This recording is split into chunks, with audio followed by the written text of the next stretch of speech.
when we compare these two economic plans, it's really difficult for Vice President Harris to meet those promises on energy costs in particular and bringing down the cost of goods here in the United States, because most of what the Biden-Harris policies have driven up those prices. They've driven that inflation to make it more expensive for regular Americans. And they're advancing policies, frankly, that don't take advantage of Americans' resources and allow us to bring down those energy costs overseas. I also think it's really interesting to hear Vice President Harris say, we're a future-looking agenda when she, frankly, needs to answer for the outcomes that we've seen from the Biden-Harris administration. She needs to answer on inflation. She needs to answer on those higher costs. So it's really interesting to see her try to separate herself from the current president. It's incredible, too. And Marc, your thoughts on this, because you look at Trump and he's rolling out his policies and doing all these press conferences, trying to take some of this steam away from the Democrats. When they're going to announce something, they have a rally. Trump is out there meeting with reporters, taking questions for 45 minutes.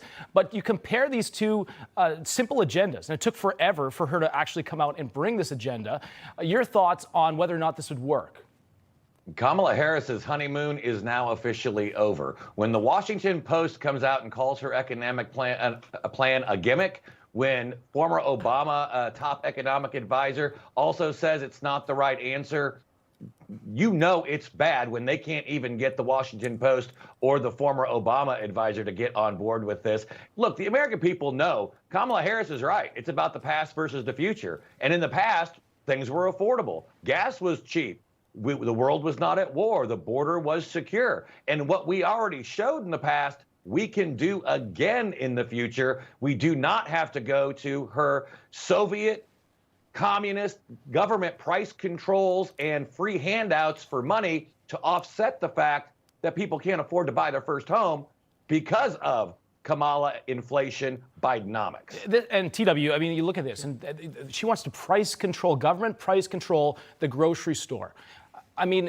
To Marc's point there, is that not communism or socialism when the government is now controlling the price fixing things? Listen, John, this election is pretty clear. The policies couldn't be in more stark contrast. This is MAGA versus Mama. It is Make America Great Again or Make America Moscow Again. That's what we're facing when we look at the plan Kamala rolled out. And I want to disagree with something Marc said just a little bit, Marc. You said that there wasn't much plan there. While she was not big on specifics, what she was big on was really signaling what her worldview is as it relates to what America should be. When she talked about reshaping America and going after bad actors, much like when Barack Obama said he wanted to reshape America, that's exactly what we're seeing. Communism, socialism has arrived to the shores of America, and it came by way of Barack Obama through Joe Biden and now to Kamala Harris. The challenge she has, though, is Americans remember just, a very short period of time ago when Donald Trump was in the White House that we were more free, we were more prosperous, and we were more safe because of those policies. Again,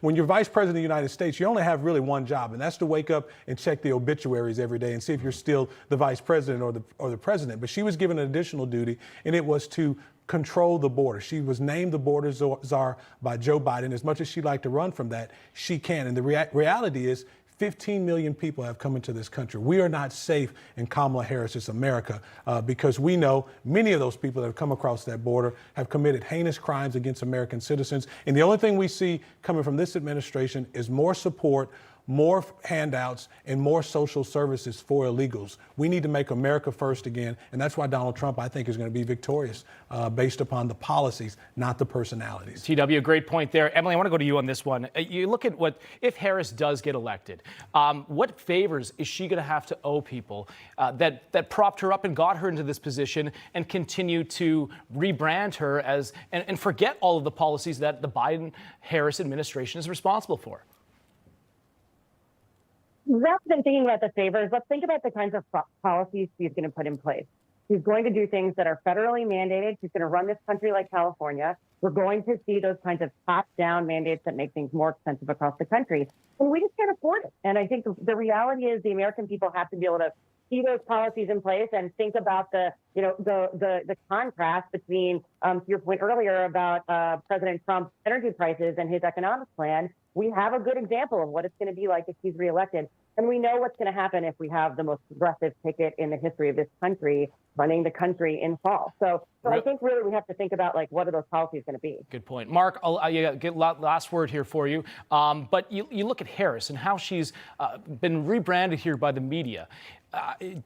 Can she run this basement campaign and win? It seems like she won't take a question. Whether or not she does do an interview at the DNC is still up for debate.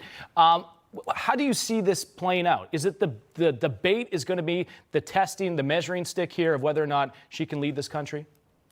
Well, that's what they're going to count on. Look, it worked in 2020 for them to run a basement campaign. They're doing it again right now. But here's the one thing nobody's talking about. Despite a 26, 27-day honeymoon, she's still losing.